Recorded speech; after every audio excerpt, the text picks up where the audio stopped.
کیږي. ګورو چې په لاین څوک دي. السلام علیکم. السلام علیکم جی. وعلیکم السلام جی. خپله پوښتنه وکړئ مهرباني. جی پوښتنه دا ده چې تاسو مفتي صاحب نه دا تپوس وکړئ چې ما چې څه حساب لکه عقیده خپلو بچو ته مې په خپل ژوند خپلې برخې ورکړي دي او صرف زما په غوږونو باندې والی پاتې شوی وي. نو ما خپلو بچو له دا نصیحت کړی چې کله زه وفات شم نو دا به تاسو مدرسې ته ورکوئ، جومات ته که نه. نو اوس چې که زه په خپل ژوند اوس ورکوم نو د دې به ماته څه دغه ملاویږي، ځکه چې خبره مې داسې اول کړې وه چې ما د مرګ نه پس پرې ورکوئ. اوس زه وایم چې زه په خپل ژوند ورکوم. ټیک جي. تاسو ریډیو ته غوږ کېږدئ ښه مفتي صاحب درله جواب درکوي. د یو زنانه دا سوال وکړو چې ما په خپل اولاد خپلو بچو باندې هر څه تقسیم کړي دي، یو د غوږونو والی مې پاتې دي، هغه مې وصیت کړی چې که زه مړه شومه نو دا به مدرسې ته ورکوئ. نو آیا زه اوس د وصیت نه وروستو په خپل ژوند باندې دا والی په خپله مدرسې ته ورکولی شم که نه؟ تا وصیت کړی د مرګ نه بعد ته د خپل وصیت نه رجوع کې په ژوند باندې تا ته دا حق شریعت درکړی دی، ته مالک یې چې ته دا خپلې والی راواخلی او په خپله باندې مدرسې ته ورکې، ځکه پښتانه وایي چې د بل په لاس باندې مارم مه وجنه، په خپله باندې واخله او په خپله باندې مدرسې ته ورکه. او که ته چېرته مړه شي نو ستا وصیت په دې والو کې په درېیمه حصه کې شرعا نافظ دی، یعنی ستا د والو قیمت به لګېږي. مثلا چې دا د 3 لکه روپو دي نو 1 لک روپۍ به مدرسې ته ورکوي او دا 2 لکه د وارثانو حق جوړېږي بیا.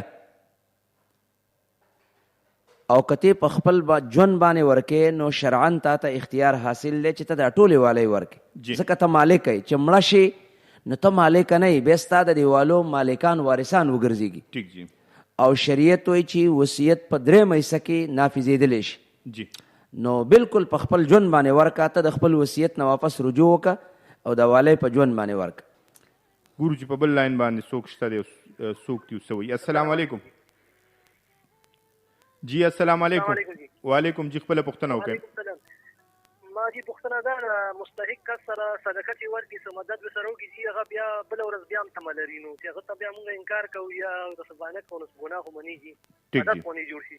دا بل کس وایي چې یو کس مستحقي او ته ولا څه صدقه ورکړي نو بیا د هغه تمه پیدا کېږي چې بیا به هم راکړي.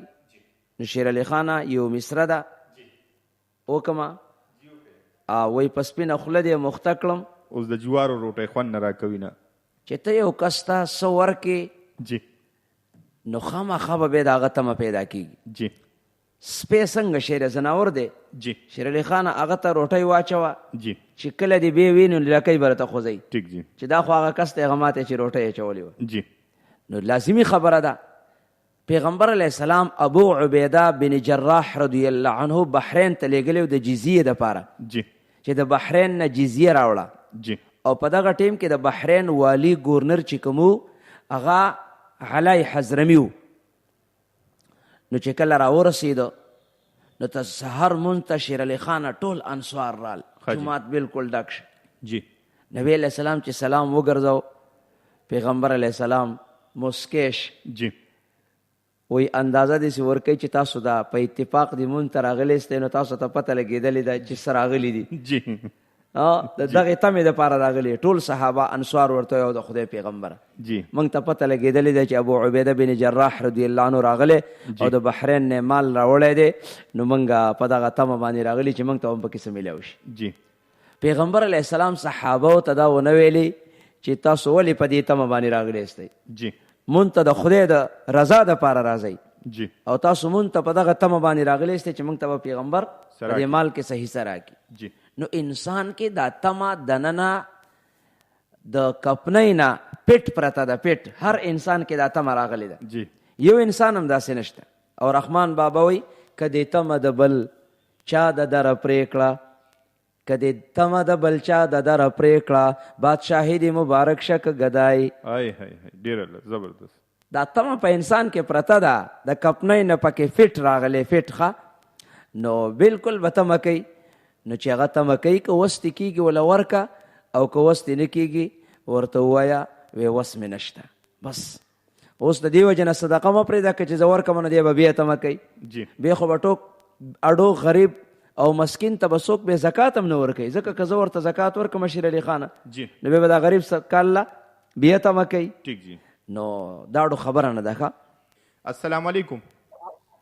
وعلیکم سلام. سرجي زما یو ملګری دی، هغه وایي مفتي صاحب نه دا تپوس وکړه چې لکه زه واده کوم خو زما د ښځې اړه نه دی او زه پیسې مې را سره ښې زیاتې دي، نو په دې باندې زه ګناهګار یم او که دا به ګناهګاره وي. ښه ټیک شو، مفتي صاحب دله جواب ورکوي. دا بل ملګری سوال کوي. څه سوال کوي؟ د ښځې زړه مې نه دی او ما سره پیسې ښې ډېرې دي، زه بل واده کومه نو ګناهګار به څوک وي؟ شیر علي خان یو مصره به کېده، وی خوله د ملا د لور نه پرې کوي، وی د شکرانې چرګانې ټول خوړلي دي. وی ګناهګار ته یې چې خدای پاک دله مال حال ټول درکړی دی او وس طاقت یې درکړی دی او د دویم واده شوق دې شته او دویم واده نه کې او تا ته خطره شته چې زه په زناکارۍ کې واقع شم، نو بیا به بالکل ته ګناهګار یې. او شیر علي خانه چې څوک دویم واده کوي او دی وایي چې زه به د ښځې په اجازه باندې کوم، نو بیا دې په تمه تمه ناست وي، ګوړه ګوړه وایي او خوله به یې خوږوي چې یارانه په شلتالو شوه نه ونه شوه، چې د ښځې په اجازه شوه په ټول عمر کې به سپین ږیری شي او دویم واده به ونه کړي. ښځه چاته چېرته اجازت ورکوي. خو دا مسله ما مخکې تفصیلي بیان کړې وه چې د ښځې سره مشوره ځکه پکار ده چې ستا زندګي ټوله په دغه کور کې د دې ښځې سره ده. نو که ښځه دې رضا شي نو بیا به دې وخت ښه تېرېږي، او که ښځه دې رضا نه وي نو بیا به دې ټول عمر کور د جګړو مرکز وګرځېږي، عدالت به کچرۍ به او ټول عمر به پکې کیسونه رواني او هغه کیسونه به نه حل کېږي، سر ته نه رسېږي. وعلیکم السلام. جی خپله پوښتنه وکړئ مهرباني. جی پوښتنه وکړئ مهرباني. جی زما دا سوال دی چې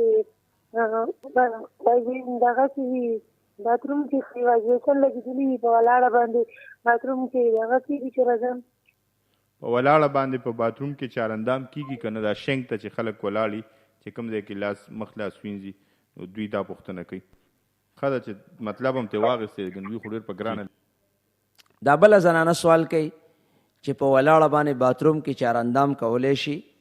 نو دا مسله مخکې تېره شوې وه چې اودس ته کېناستل دا آداب دي. آداب څه فرض نه دي، څه واجب نه دي، څه سنت نه دي.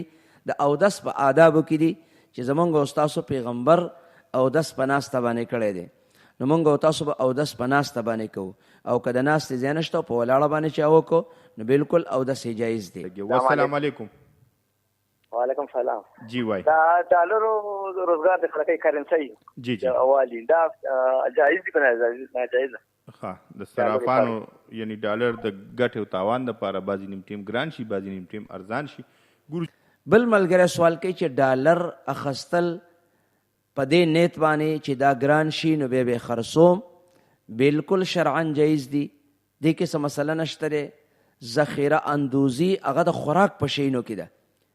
کوم حدیث چې راغلی دی چې المحتکر ملعون، چې څوک ذخیره اندوزي کوي نو په د دې لعنتي، نو هغه په ډالرو کې نه ده، هغه د خوراک په شیانو کې ده چې د خوراک شی دی د انسانانو یا د زناورو او هغه ته ذخیره کې او د هغې په وجه خلکو ته تکلیف میلاویږي، د هغې په وجه باندې خلکو باندې هغه شی ګرانیږي، نو دا ستا دپاره بیا جایز نه دي.